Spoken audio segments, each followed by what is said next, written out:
Beyond and hello, everyone. My name is Jonathan Dormish. I am your host for this episode 573 of IGN Beyond, our weekly PlayStation show. If you're joining us for the first time, thanks to the new year. Happy New Year and welcome. We talk about PlayStation for like 50% of the time. This week, I am joined by Lucy O'Brien. Hello.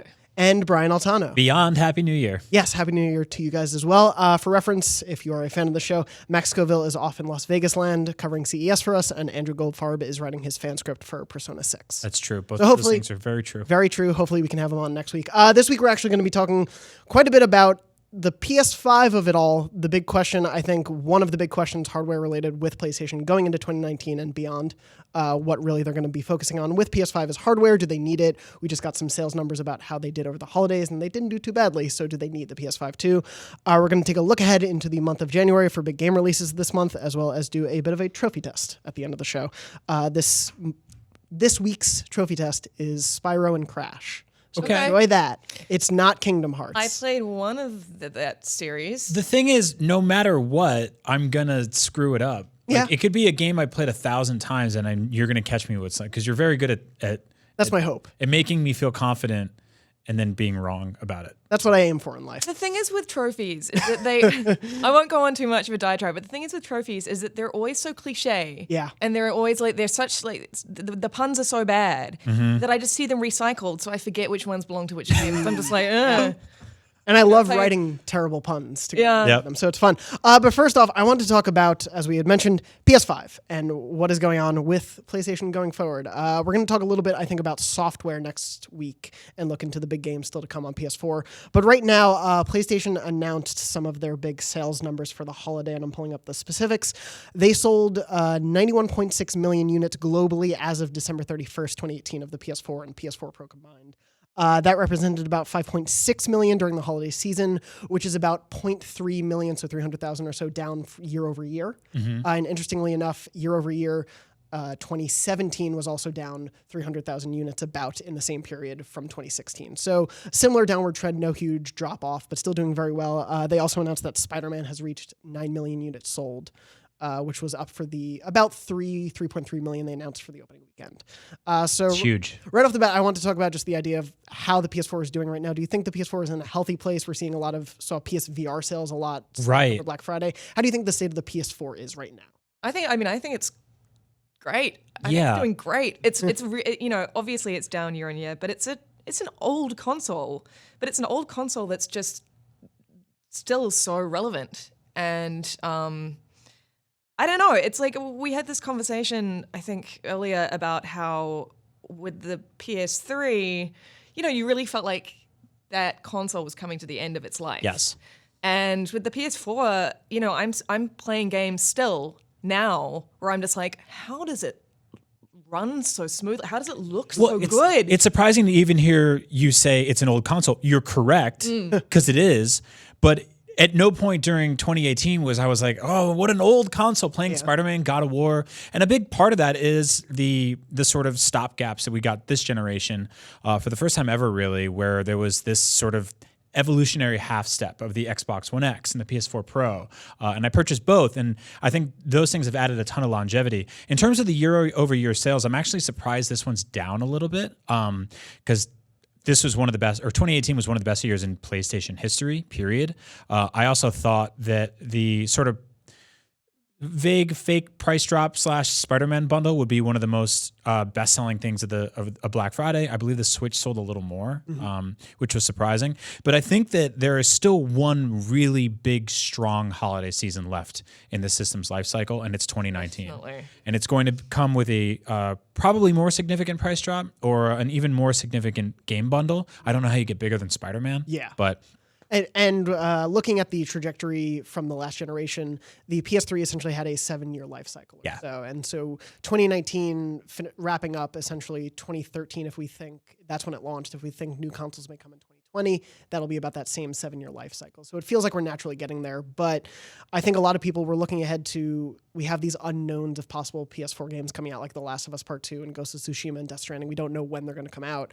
And Xbox has already started this conversation of the next generation. Like they've made that very clear from last E3 even. Last E3, they effectively announced 3 Xboxes at the exact same time, right? Yeah. And one of them was this codename one that we don't really even know anything about yet.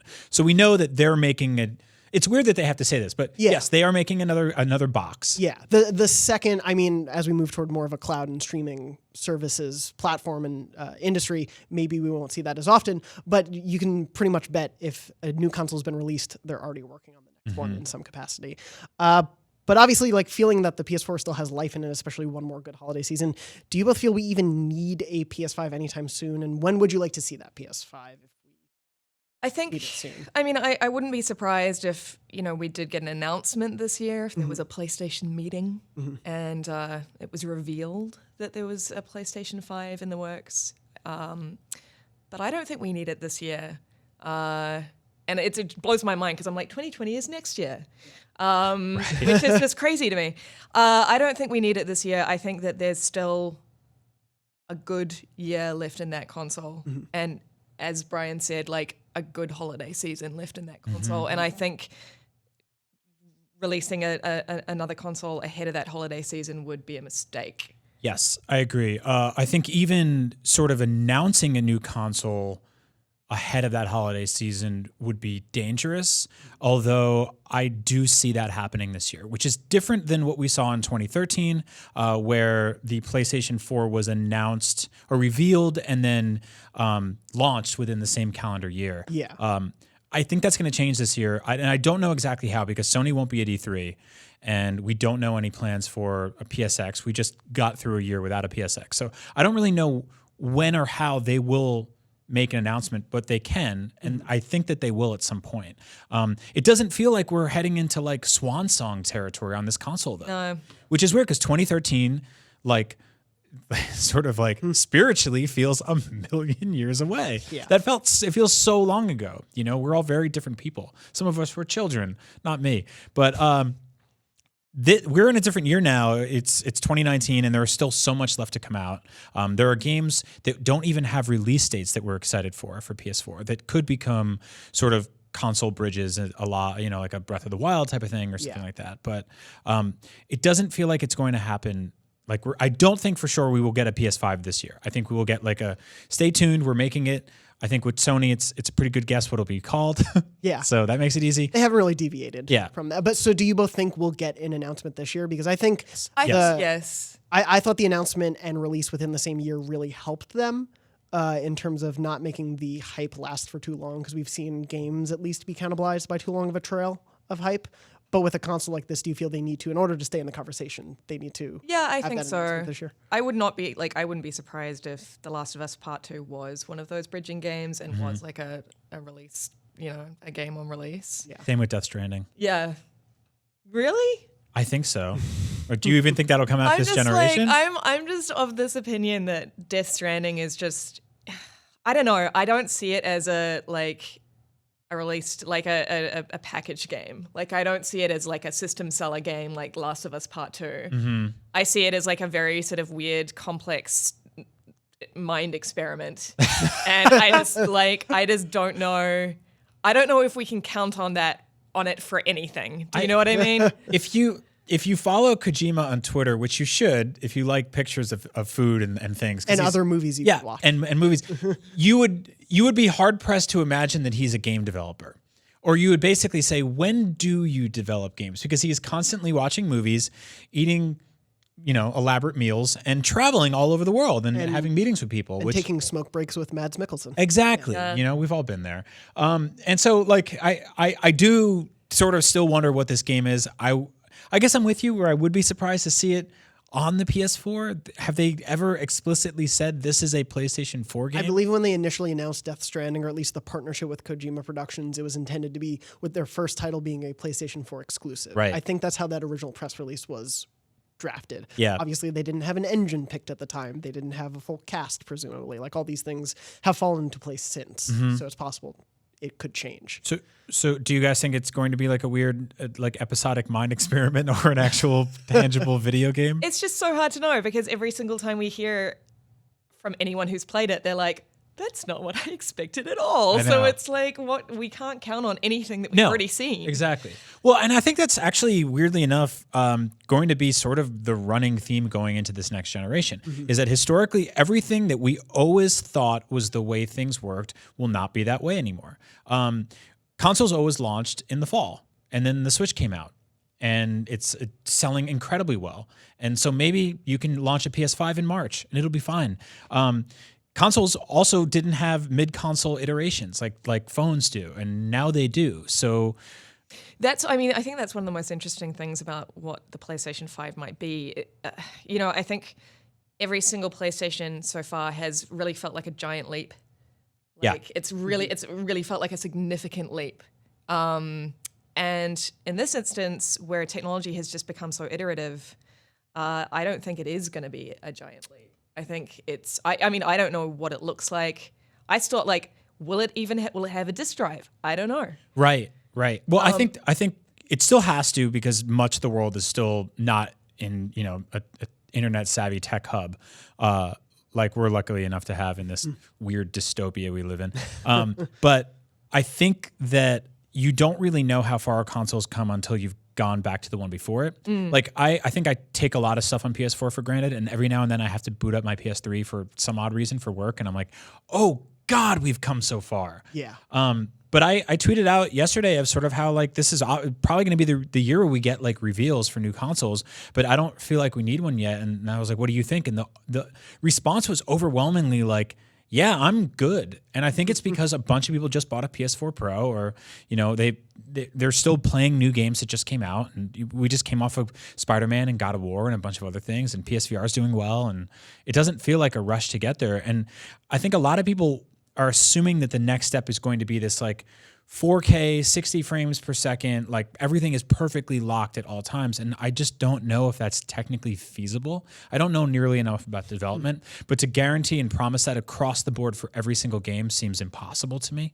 And so I don't think we're there yet. And so I don't think the next generation will just be about graphics. It has to be about something more. It has to be about something more special.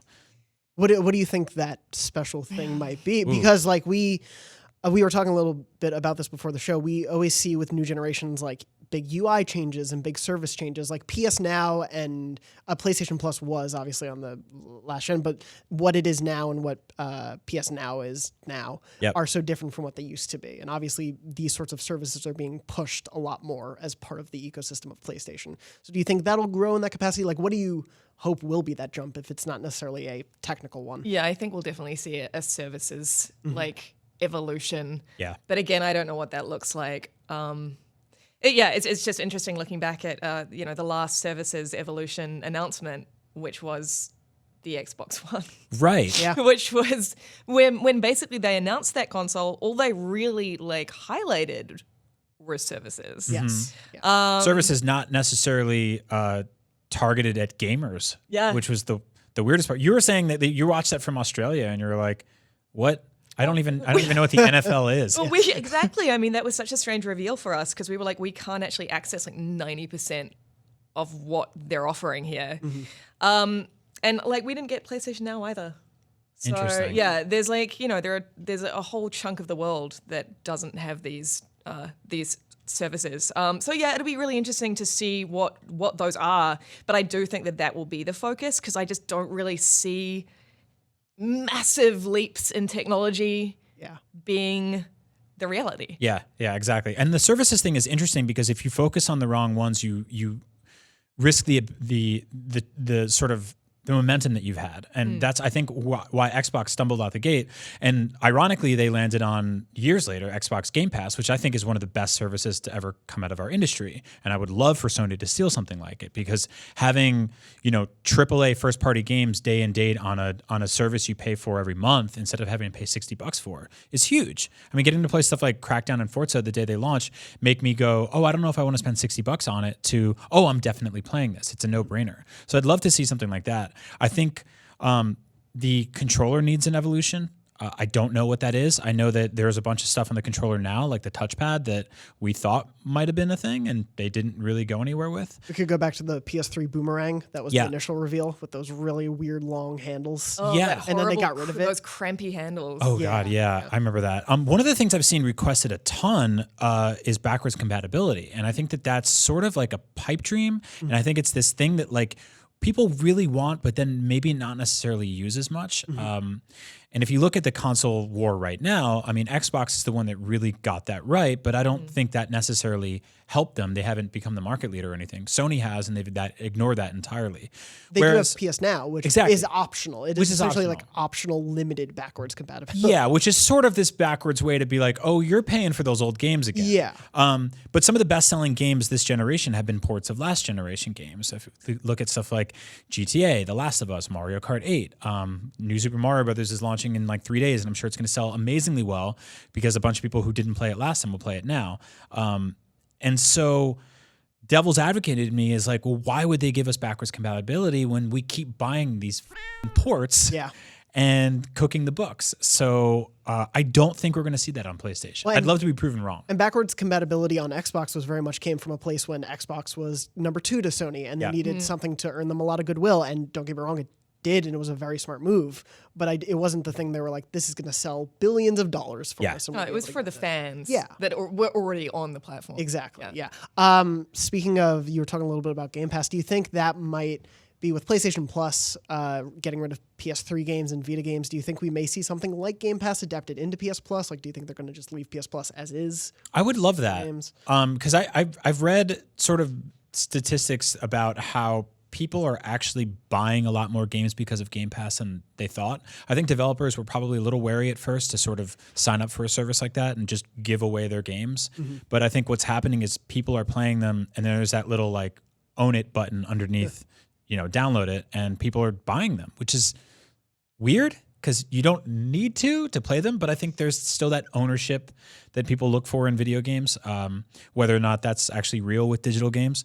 But I would love to see them sort of adapt something like that. I don't know what that looks like exactly. What I like about PS Plus right now is that it gets me to try out games that I forgot about. And Game Pass does that to an extent too. But PS Plus doesn't really rely on brand new AAA games as much, aside from if you look at something like Rocket League launched through PS Plus, which obviously sent it to where it is, which is, very big heights. I hope that's something they can work out. Because I think getting rid of the Vita stuff, getting rid of the PS3 stuff, it leaves a gap there in terms of what we're actually getting for our value. And so that would be a great way to do that. Yeah, I'm curious to see what they do with that, especially we always do these fun but interesting sort of things at the end of the year where it's like, how much money did you actually save with PS Plus versus Xbox Live? And that number could drastically go down if PS Plus loses 4 games a month. But going back a little bit to talking about in general, if we think they're going to make an announcement this year, like how does Sony stay in the conversation if they are skipping E3, if as of right now there's no PSX announced? Do you think they will do something like that February event from the PS4 launch? Do you think they will announce like a mid-year PSX? How do you think they'll try to stay in that conversation? Well, I mean, I don't think they need to do much. That's the thing.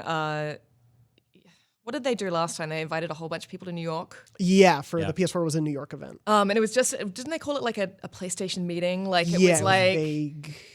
Just let's talk about the future of PlayStation. And there wasn't much. Like there was a sizzle reel of games that were going to be on the system. Knack. Yeah. Did we see the controller? We saw the controller there, but not the actual box system. Yeah. But that's what I mean. That's not a huge reveal. Yes. Yeah. Right? Yeah. Like it's just here we are, we're doing this, we're still in the conversation, pay attention. That's it. They don't have to they don't need to do a PSX, they don't need to make a big song and dance at E3, which they're obviously not.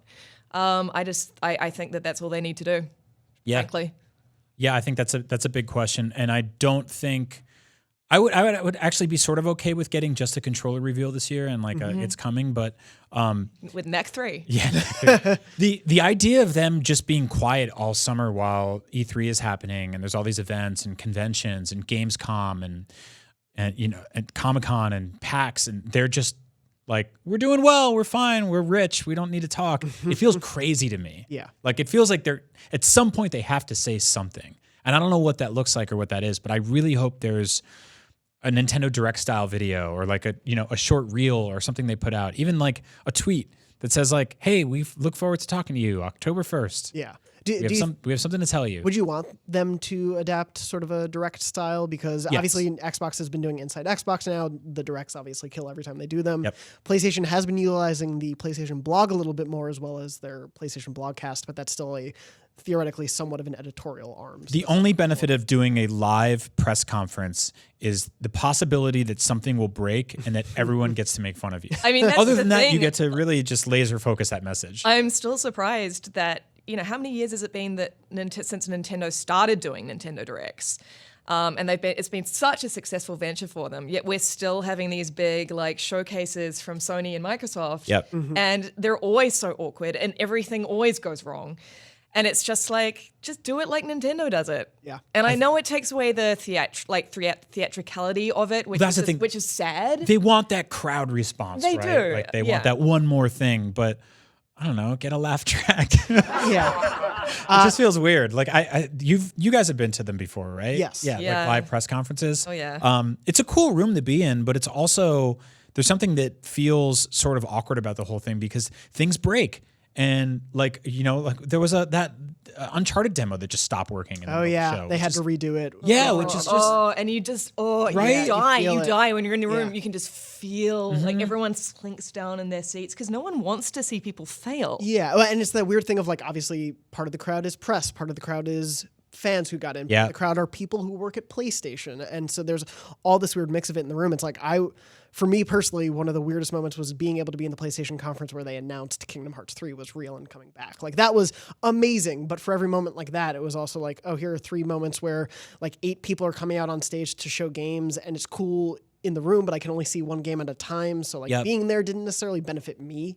But also, interestingly, their press conference last year at E3 was pretty much a real It's confusing affair, both from watching it on online to the people actually in the room. Yeah. It didn't really work for anyone. It was clear that they're trying to move away from that stiff-shouldered showcase model. Yeah. But that didn't really work either. So yeah, I would not be surprised if they moved to the direct model for sure. Yeah, especially looking at, obviously, there are those tentpole games that they did fashion that E3 conference around with Ghost of Tsushima, Death Stranding, and Last of Us that haven't come out yet. But when you look at things like Days Gone and Concrete Genie and Everybody's Golf VR or any other VR games that are coming out, it's like, obviously they wouldn't hold an E3 conference to be like, and here's another Days Gone and Concrete Genie and that's it. Yeah. Right. You have to, but something like a Direct or something where it's like, here's this monthly update that we're going to do on a single spotlight game that gives those games a spotlight they may not necessarily have otherwise. Yeah, and I love that format too. I love the smaller sort of more intimate directs that just focus on indies or nindies or whatever.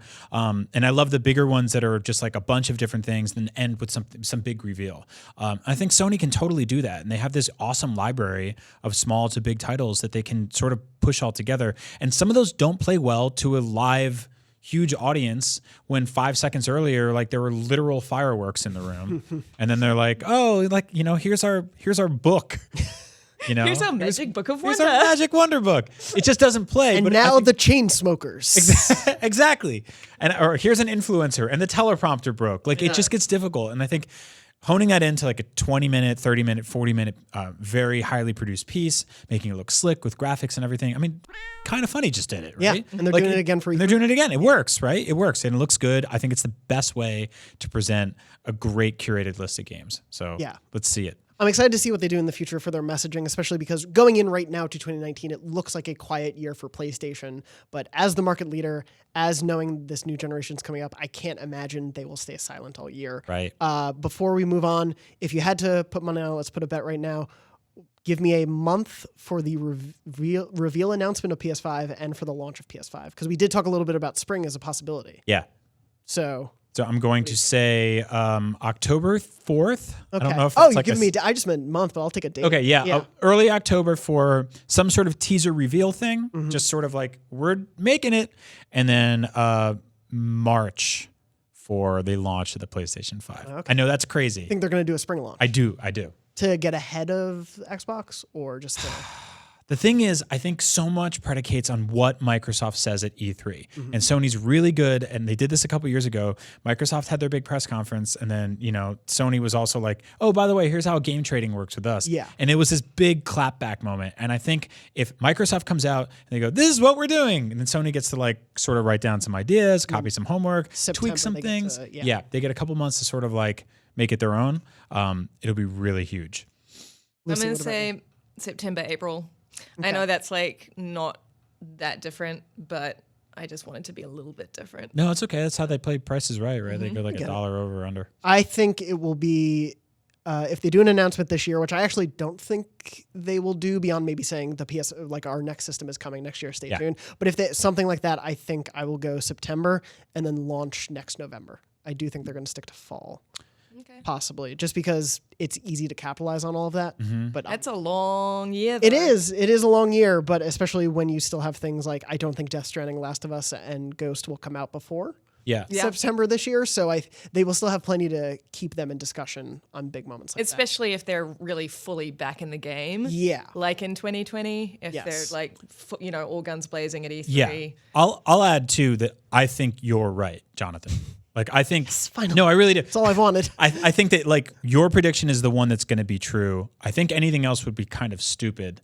But interesting. I like interesting news. Yeah, exactly. Topic. So we'll see. Yeah. Either way, I don't think we're in any rush to get these things. But no, I don't think so. They're inevitable. Yes. Yeah. The future of the PS5 is coming eventually. We'll obviously have a lot more to talk about as that future happens. But looking ahead at the closer future of the rest of January, I thought we could take a look at some of the releases coming out. I know some of you have wanted me to talk about Kingdom Hearts for more than a minute. Some of you have not wanted me to talk about Kingdom Hearts whatsoever. We'll get to that in a second. But Kingdom Hearts coming out January 29th. Resident Evil 2 comes out January 25th. And Lucy, I know you are very much looking forward to this. I am, yes. Resident Evil 2 was my first Resident Evil game, and therefore it was the most seminal. I've played... I haven't played the ultra long demo that I know a lot of you guys have played here, but I played the basically the 30 minutes one shot demo that everyone will be able to play come Friday. I've played that already, except I don't know whether that was the same demo. Right. But it was a time demo basically, and one thing that I've said over and over again about what I've seen so far of this game is that it really does feel like a remake done right. It remixes rather than doggedly replaces. And so it feels very true to the original experience. You feel like you're playing Resident Evil 2, but it's a 2019 game. Yeah. Do you know what I mean? And it feels very much like a 2019 game. It's so slick. Which I think is a little different than Resident Evil Remake, which I adored when it launched back in the day on GameCube, etc. That actually had a lot of the same tendencies as you're describing in the Resident Evil 2 remake, where it adds new stuff, it remixes stuff, it adds the entire Lisa Trevor subplot, which is, do you guys know about that? No. Resident Evil 2 is a total blind spot for me. This is the original Resident Evil. Oh, the original. Yeah. Effectively, there's this experimented girl that lives in the basement and she's covered in tentacles and you have to kill her. Oh. And it's really tragic. And it's super dark. It adds very little to the overall story, but it's just cool that it's there. Yeah. But ultimately, that game did still kind of have tank controls and it played the way it plays. This is a totally different story. This looks like it plays more like Resident Evil 4, Resident Evil 5. It does. It's a lot more action-oriented. So you touched on it real quick, but January 11th, the demo launches. The one-shot. Yeah, the one-shot demo, and you have 30 minutes to play it, and then it, disintegrates? I'm a little confused about it. I don't know if it, essentially you have 30 minutes to complete it, and once that 30 minutes is over, you don't get to play it again. Yeah. Or, it's a Mission Impossible style. Yeah, it's a Mission Impossible style. Or you have to make a bunch of accounts on your PS4 and, download it. Yeah. People are going to, Oh, God, yeah. Yeah, I'm really excited for people to get their hands on it. I'm also just really excited to play the full game because I chatted to some of the developers at either E3 or Gamescom. They blur together about it last year, and I said, what about everyone's favorite weird moments in that game? Are they all going to come back? I was like, what about the alligator? And they were like, the alligator is in there. It's going to look a little different, but it's in there. And so I'm just so looking forward to seeing how they've taken these kind of iconic Resident Evil 2 moments and added their own twist on it. Yeah, I can't wait. It's like I've been waiting for this game for so long since like this is my most anticipated game of the year, and it's coming out so soon. Yeah. After Remake came out, I went and replayed all of them, and then 4 came out and became probably my favorite video game of all time. Yeah, me too. It's up there. Yeah. It's definitely my top 2 or 3. It's no 6, but It's no. it's okay. God. And Bloodborne's your favorite game? Bloodborne. We've got like Yeah, very similar we're tastes. very Yeah. close. Hey, Kingdom Hearts, guys, it's also coming. Yeah, Anyway, now number 3 is Kingdom Heart. Yep. I love it. Today I found out there was more than one Keyblade, so definitely my series. But Resident Evil 2 is one that I've played like once or twice straight through a long ass time ago. So, and people called us out on it a couple of weeks ago. We talked about Resident Evil 2 and we realized how foggy our memories were on actually playing it. But I'm really excited to play this one again with this fresh coat of paint.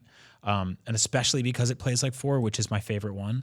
I really love that sort of third person action puzzle over the shoulder direction that this franchise took. I know that like at some point the Resident Evil fan base split in half, and some people were like, I want the top down puzzly tank control survival horror stuff, and other people were like, I want the action stuff. Well, it was after Resident Evil 4, right? Yeah. That's when the fan base That's what did it. And then 5 and 6 shattered the fan base even more because I was like, that's too much action, rein it in. And so then 7 is like 7's just it's a totally kind of a different thing. mixture of Yeah. Tries to 7 be brought everything. 7 made everybody happy again in different ways, which is Yeah. really cool. It's such an interesting franchise, and I love it so much. But yeah, I'm completely ecstatic for this game. It's definitely my most anticipated game of the next few months. I don't know about the year. We'll see. 7's the first one I played since 4. It's not really a series that I've had any huge love for, but like 4 I think is amazing, and 7 I loved up to that final act. Do you, as both fans of the franchise in general, do you think Resident Evil 2 will still be a pretty good entry point right now? Because I do think a lot of people came back to it or started fresh with 7. Do you think this will be a jarring experience for them? Well, as someone who the original Resident Evil 2 was my entry point into the series. Yeah. And that was, back when it was tank controls and Yeah. like I'm walking backwards and walking forwards and like, whoa, and I loved the hell out of it. It's a great entry point. It's kind of like got all of the best elements of Resident Evil. It's weird, it's unexpected, it's gross. Yeah, I think it's going to be a very good entry for anyone who is new to the series or who wants to get further into the series after they played 7. Well, I think that every one of these games is unabashedly confusing no matter what. Yeah. Like even if 7 was your first, I played every Resident Evil game and I played 7 and I was like, what the hell is happening? Like by the end of that game, which I will not spoil, but the end of that game is complete and utter nonsense. Oh, it is. Yeah. Like the final conflict in that game, you're like, what just happened? And then the credits roll and you're like, all right, I did it. And so I think 4 is the same way where like Leon's just there. He's in South America and he's like on the phone with the president and the president's like, my daughter's gone. And then like these 2 cops die. And then a bunch of people with chainsaws try to kill. It makes no sense, but it's so much fun. And that's all that matters. So I think like just going into this blind, don't worry about the deep history of baggage that these characters have. Some of them have like Return from the Dead. Wesker, like, wasn't he like he fell in the lava at one point? Like they're all like Wesker's going through a number they've of married clones of themselves. Like, none of it makes sense. And you can't get into Kingdom Hearts. I know. I do think that fundamentally though, Resident Evil 2 is a great entry point, and insofar as it's got that sort of Shinji Mikami like Evil Within style setup, which is basically like dude who doesn't know what's going on walks into a zombie infested mansion.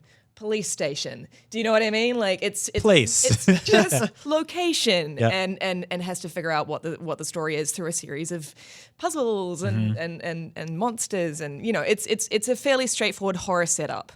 It doesn't require a lot of knowledge going in. Totally. Yeah. Evil Within was utter nonsense as well, and I loved it. Evil Within was such nonsense. It was not. I played that game to completion. I think I might have even 100%. I could not tell you. I have no idea what happened. Yeah, I have no idea.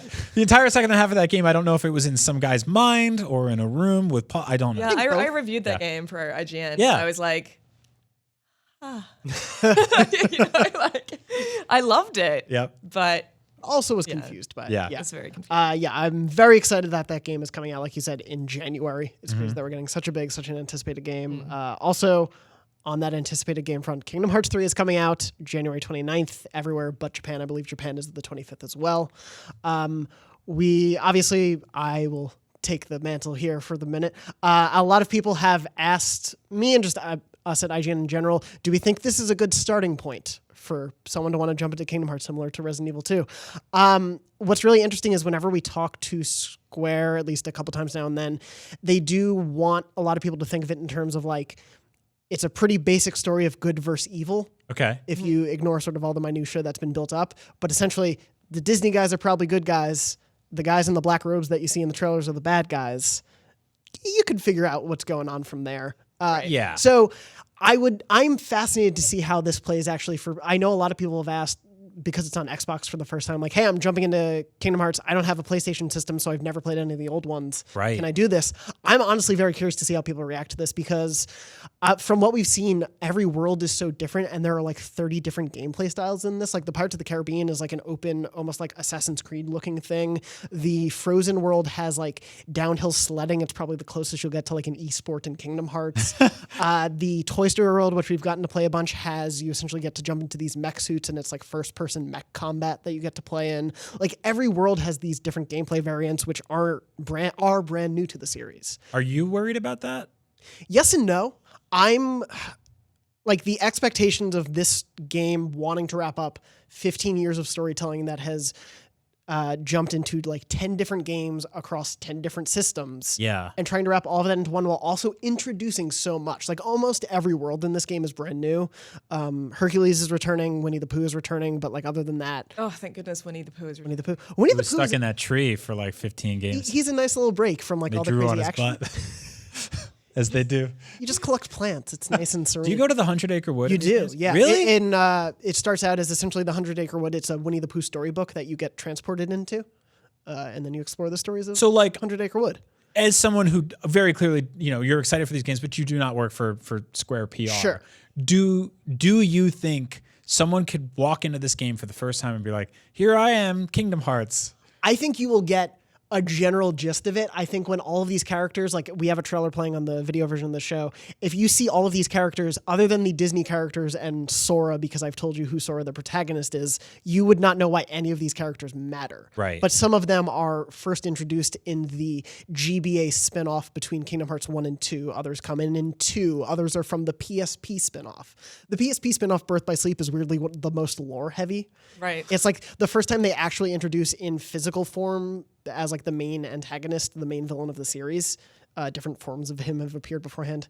But see, I start talking about different forms of the main villain who isn't really fully seen until the second spin-off. You're the expert on this We're not game. timing you this Oh, time I know. either. I just mean like I do think it is fascinating the idea that there will be people jumping into this who are like, I like the Disney characters. Or like, this franchise is beloved. My friends haven't shut up about it for 10 years. I hope I'll enjoy this. Like, Or people like me who played the first two and that's it. That's some of the most interesting reactions that I want to hear from, and I'm personally excited for people like you who have played 2 or 3 of the games to jump in and be like, because a lot of people in the Facebook Beyond group have talked about, I've been marathoning them all since like November to remember the whole story, and they'll probably be pretty good on it. But like for someone like you who played them and has somewhat of a knowledge of this, if I start talking about why Zigbar is important, are you going to know what I'm saying?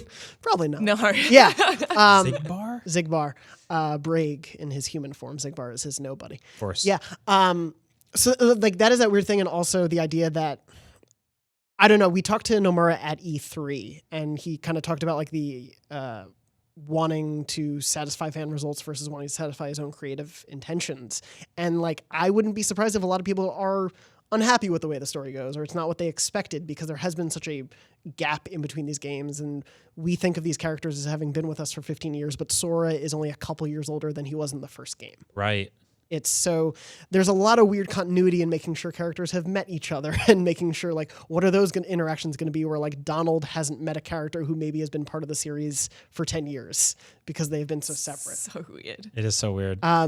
It's going to be really crazy to see. I'm excited for how big the game clearly is, like knowing each world is so different and knowing that they're really focused on these worlds being big to explore. And a lot of the side spin-off games lost that exploration because they were on the PSP or the DS, so they naturally couldn't have as big or varied worlds.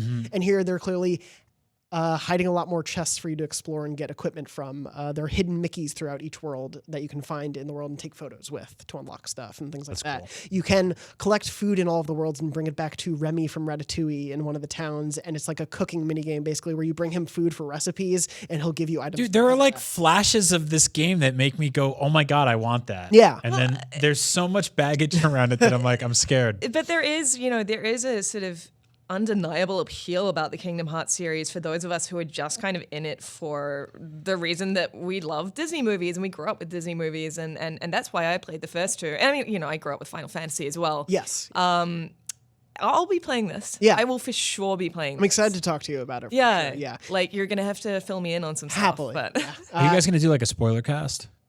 I think enough people in the office are playing it that we absolutely should. You should. Yeah, I definitely would be down to do that. So this is on the books and on record. So we officially are doing a spoiler cast. All right. But yeah, obviously that is big and huge, and I cannot wait for that game actually coming out. And you've stayed away from everything that's been out there. Yeah, so unfortunately, if you haven't heard, we talked a little bit about this before the break, but essentially it seems like full retail boxed copies of the game were leaked. Tetsuya Nomura, the franchise director of the whole game, addressed that and said like, hey, please do your best to avoid these spoilers. Obviously, it's been something we've been working on for so long. Interestingly, the copies of the game that they have don't have, I believe, the epilogue and the secret ending to the game, which he implied, I think, in his message that they're some of the most important story stuff or like the biggest surprises. I assume those are coming in as like day one patches just to prevent that from getting out there. So I'm curious to see. Obviously, that means to me there's some intention for where the series goes after 3. This may be the culmination of everything before it, but stuff will come after it. But yeah, I've been trying to stay away from it. No reason. 3 weeks away. I've waited 10 years since 2. I can wait a little longer. Exactly. But yeah, it should be very exciting. Also, just to mention a couple other things coming out this month, Walking Dead Episode 3. The final season of Telltale's The Walking Dead, no longer made exactly by Telltale. Skybound Games, Skybound, the people who publish The Walking Dead and kind of have that control with Robert Kirkman. They are releasing the 3rd episode of the final season. It is made by, we know, some members of the original team, but at the same time, we also know that not all of the original team is involved with this game, or this episode, we should say, and we don't know if episode 4, the final episode, will actually be completed necessarily. But this is a fascinating release, and I just wanted to hear what you both thought about it. Well, I'm in two minds about it, and I haven't actually, full disclosure, I haven't kept up with the Walking Dead games. I've played a whole bunch of other Telltale titles, but I kind of dropped off Walking Dead after season 2. I did the same, yeah. And I don't know why, because I enjoyed season 2. I think it was just like too long between 2 and 3. And then they muddied the waters with the sort of like the half measure stuff like Michonne and like the other even 400 days in between one. Yeah. That stuff I think just got too confusing for me, or I bailed. It might have actually, the trajectory mapped my connection with the TV show, which I also bailed on. Same. Yep. I got kind of fatigued by all of it at once. Yeah. And that sucks because I think like the game kept doing some really cool stuff from what I hear. Yeah. And again, what I'm about to say is with, full disclosure. I'm glad that fans can have closure over Clementine's story. Yes. I'm really glad for the fans.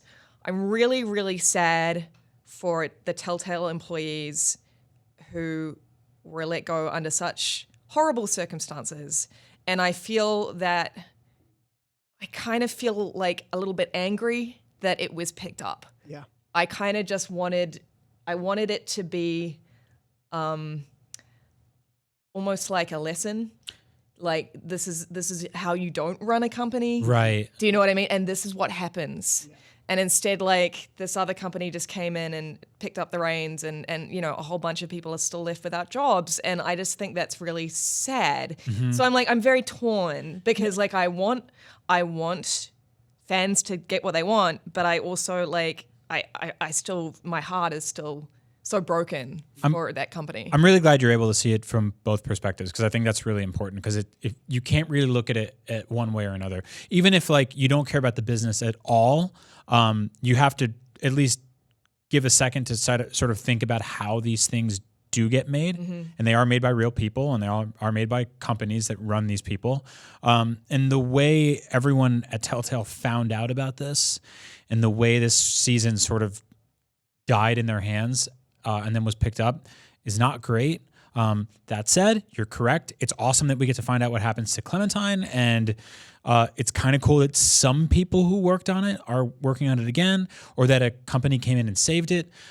It's always weird with stuff like this because there are works of art that get finished by other artists, and there's movies like, not a great example, but AI from Kubrick and Steven Spielberg, who, Kubrick passed away and Spielberg was like, I'm going to finish his movie, and then added like 6 more endings or whatever it was. And the movie is just not, it doesn't go well towards the end. And I think time will tell when this game is over whether or not this was even a great plan to pick up what was left and finish it, bring it to the finish line. I think there's no way to make everyone happy. There was no way to make everyone happy, even if Telltale had kept making it and they never went out of business, because video game endings rarely satisfy everyone, especially something like this that's episodic and had this choose your own adventure element to it. You're so tied to your Clementine. Exactly. Yeah. Exactly. So there's no, if they kill her, it's like, oh, how dare you? If she lives, it's like, but then what? Yeah. So there's no great way for this to end for anyone. Yeah. It's a weird byproduct of the industry as it exists now. And Lucy, you pretty much nailed it on the head initially of, I am happy that fans will get to see the end of Clementine's story at the same time, or if they do finish the 4th episode as well. At the same token, we talked about it a bit when this happened at first, and Brian, you had mentioned the point. Chances are Clementine's story will eventually have been wrapped no matter what, because revivals and reboots and refreshes happen all the time now, and that's just how entertainment works. And so if you give a shit about something, you'll probably hear how it wraps up, whether or not you like that ending. And so it is interesting to see it being handled in this way, especially knowing the human side of it too. Mm-hmm. Yeah, and again, I haven't played the previous season, but it'd be interesting to see if it's lost something, if it's lost anything through this transition. And I'm sure it has. Mm-hmm. But yeah, I'd be interested to see like what longtime fans think. Yeah, I think for people who purchase the season pass, this is good because they are entitled to something that they purchase, right? Mm-hmm. But I think that the best way to have handled this would have been, and this is not great, but I think it would have been reimbursing everyone who purchased it already, and finishing the story in a webcomic. But then again, who writes that? Who illustrates that? Right? But yeah, I don't think we'll see the end of Clementine or whatever this universe is or whatever this story is. It's The Walking Dead. It's still one of the, even as it devalues itself over time, it's still one of the most profitable things on earth. So yeah, this is just a weird story. I don't see why anyone would make video games, period. That's basically the lesson of today. Yeah, it's interesting to see what will happen with it. And it's also speaking of something being lost, who knows what Telltale could have gone on to do too is also the big question of we saw leaks of the Stranger Things game that they were likely developing. So like, who knows what could have happened beyond Clementine's story, and we won't get that version of Telltale's story no matter what. Yeah. It's a weird time to get invested in media. I mean, like how many Marvel Netflix shows just got canceled and Punisher will get canceled a week after it airs probably. Yeah. And so like when something new comes out, you want to jump on it and marathon it or be there at the beginning. Or sometimes you have to wait to make sure it gets renewed. And, sometimes you get there too late and it's already over, or you're invested and it dies. And I miss the days when there were just like 3 shows on TV. Yeah. And you just watch them every evening. Yep. And none of them had like plot lines. They just did a laugh at the end and freeze frame high five. And that was it. All over. It's crazy how every Law and Order episode ended that way. Freeze frame high five? Yeah. With laugh track. We caught that sex pest again. Yeah. Every time. That's not how video games usually end, though. No, I would love that, though. Just another quick one for this month. Super Mario. Looking forward to what else is coming out this month. January 15th, I believe, is Vane, which is a PS4 exclusive. I haven't really been keeping up with it. I know that it's been at a few trade shows in the past, and essentially it looks very eco Shadow of the Colossus-y with very pretty with a bird. It's finally coming out after years of people discussing it. It very much was announced before The Last Guardian came out, and a lot of people were looking at it as, I believe, a couple members from The Last Guardian team had left to help co-develop this. According to, I think, a feature that Polygon recently published about this game ahead of its launch, they mentioned how at least one of those members, if not both of them, have left the project earlier on, so not necessarily that Last Guardian lineage isn't necessarily on this game. But it very much feels of a kindred spirit with it, and coming out now after The Last Guardian. It's interesting to see. It looks gorgeous. I don't know a ton about it. I've tried to stay away now that I'm interested in trying it out. But I love it just as like this.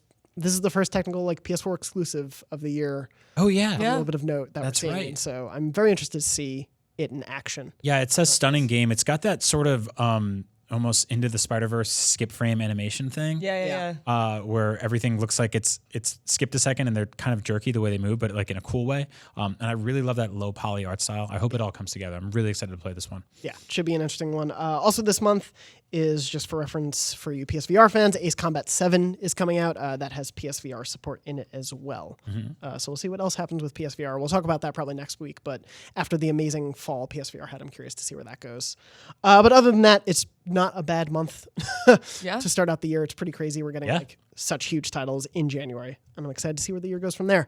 Before we wrap up the show, first of all, I want to open a letter. We have a physical letter this week. Wow. From a fan. Yes, from a fan named Max Scoville, currently at CES 2019, Las Vegas, Nevada, Hell.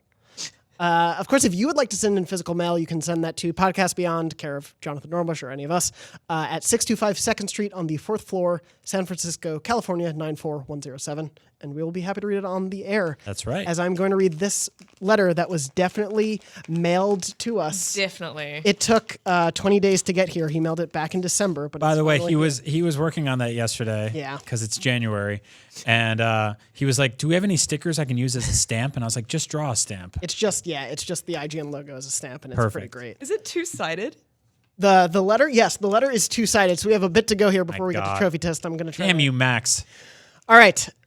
This is from Max S. Grade 26, written January 7th, 2019. Dear Podcast Beyond, I wish I could be on the show this week, but I am in Las Vegas covering all the hottest technology to come out of CES, such as edible bitcoins, 3D printed wearable monitors, and a public bathroom stall lock that doubles as a phone caddy. That last one is not a joke. Anyway, I'd really love to be there on the first show of the new year because there's not a lot of news and it would be the perfect chance to talk more about Yakuza. This weekend, I did a substorm. That's what side quests are called in Yakuza. And you get mad at me for Kingdom Hearts Max, where I caught a guy stealing panties, beat the crap out of him, and threw him in a river. Those are very good games, and more people should play them. Over winter break, is it called that when you're an adult and not in school? I got terribly sick. I had numerous fever dreams about Death Stranding. Please turn over this paper to read my dream theories about this game. Probably should have read this during the Death Stranding section. Number 1, I think the Death Stranding will involve time travel of some sort. Number 2, I think the core mechanic is delivery, but with some sort of new element. Like if you crossed Paperboy with Hitman, but added persistent online roguelike elements. If you die, you have to fight your own ghost. I actually kind of like that. Yeah, I like it too. And number 3, I think it's definitely coming out this year. We'll talk more about that and those theories next week. What do you guys think? See you next week. XOXO Gossip Girl. He wrote Max, but I'm just saying Gossip Girl. Thank you, Max. We appreciate your letter. Again, you can write us letters and send them to 625 2nd Street, 4th floor, San Francisco, California, 94107. A lot of his Death Stranding gameplay pitches sound like stuff that they have at CES. Yeah, probably. Like persistent delivery robots or whatever. He can just chain them together and make his own Death Stranding. Before we wrap up the show, I want to do the first installment of Trophy Test of 2019. If you've not heard this on the show before, we've just started doing it recently. Trophy Test is essentially I give whoever is on the panel a series of trophies, one real, one fake. I've made up all the fake ones because I love making up parodies. They have to decide which of those is the real trophy, and then we'll tell you the results at the end and declare the winner of this week's Trophy Test. I haven't really planned for what we'll do as this goes on. We need a trophy. We do need a trophy for the Trophy Test. Physical. Yeah. I know that in Australia they like Sony Australia built physical trophies. Like, I want one of those. Yeah, they only made like 5 of them, but they were beautiful. If you're listening and you work for a local trophy company, wherever you live that is local, get in touch with us because we will order a trophy from you. Absolutely, yeah. I will happily. Maybe 2, one fake one real one. You have to guess which it is. I'd absolutely be down if you do work in trophies or woodworking, or if you're Ron Swanson. You do work in trophies. Yes, if you do work in trophies, get in touch. PlayStation Podcast Beyond. All right.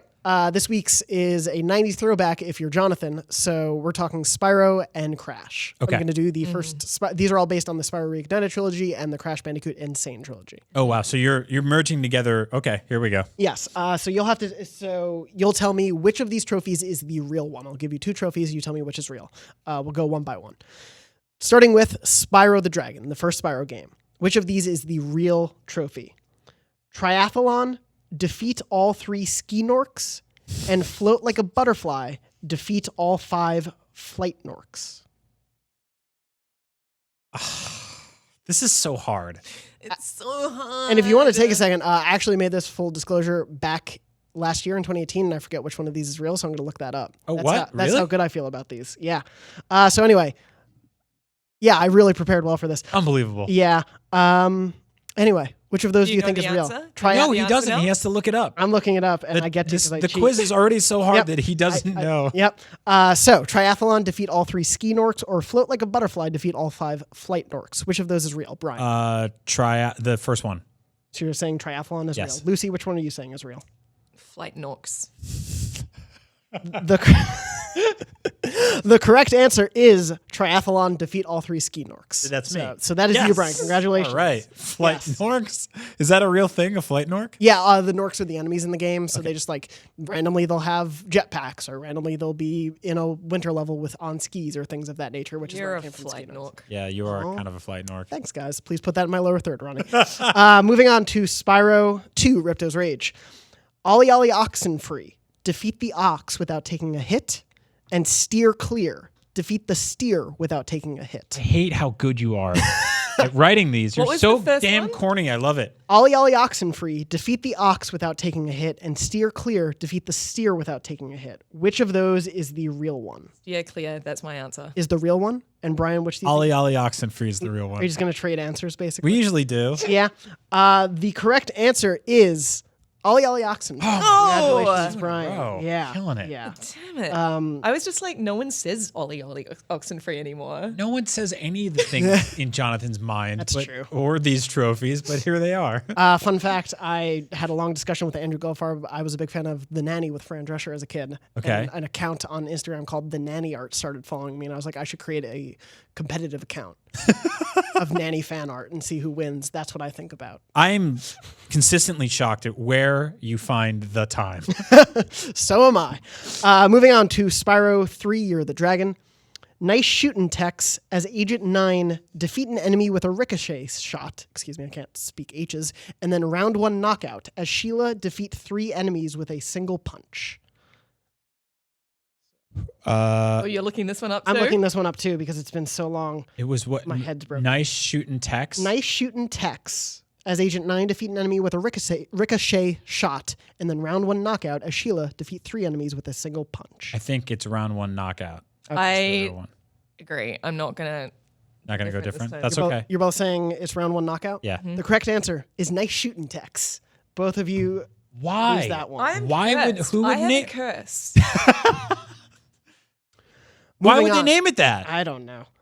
Moving on to Crash Bandicoot. We're doing the Crash Bandicoot Insane Trilogy. Okay. We're going to go 1, 2, 3. Crash 1.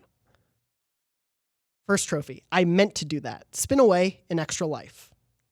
And then the Spin Doctors. Defeat Dr. Cortex, with a spin attack. So I meant to do that, which is spin away an extra life, or the Spin Doctors. Defeat Dr. Cortex with a spin attack. I meant to do that.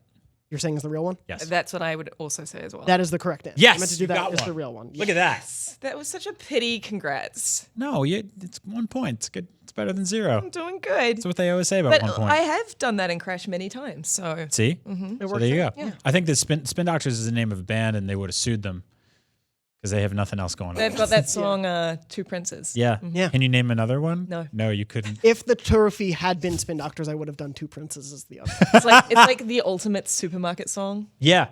Exactly. Moving on to Crash 2, Cortex Strikes Back. No bear left behind. Unlock the secret exit in Unbearable. I actually hate myself for this one. This is going to really mess with you guys. Bear left behind. Unlock the secret exit in Unbearable. Or Grin and Bear It. Unlock the secret exit in Bear Down. Which of those is hate the you. real trophy? I hate you. I don't even know how to begin to think about guessing the answer to this is. Like, there are so many bear puns that I'm like, I'm overwhelmed. Are you doing the thing where you're trying to figure out how his mind works? Yeah, but Because I'm trying to get into the psyche of like, which would he make up? My hope is that I can throw you off because so many trophies are hilarious. Yeah. Okay. So what? So Barrett. Okay. the first one is No Bear Left Behind. Unlock the secret exit in Unbearable. Or Grin and Bear It. Unlock the secret exit in Bear Down. Which of those is the real trophy? I'm going to go with one. One, yeah. You're both saying it is No Bear Left Behind. We're I'm wrong, double I can checking tell. my homework because I don't want to mess this up. You are both correct. Yes! Yes. Look at that! Yay! You both got that one. No Bear Left Behind is the real Blind one. guessing. All right. So Pays off. it comes down to Crash 3, Crash Bandicoot Warped. The guesses are, which of these is a real trophy? Accept No Substitutes, which is Shoot the Imposter, or Smokin' Aces, shoot and knock 5 enemies within 2 minutes. Oh, I'm going to go number 2. You're saying Smokin' Aces is the real one. Smoking Aces. Number 1. You're saying number 1.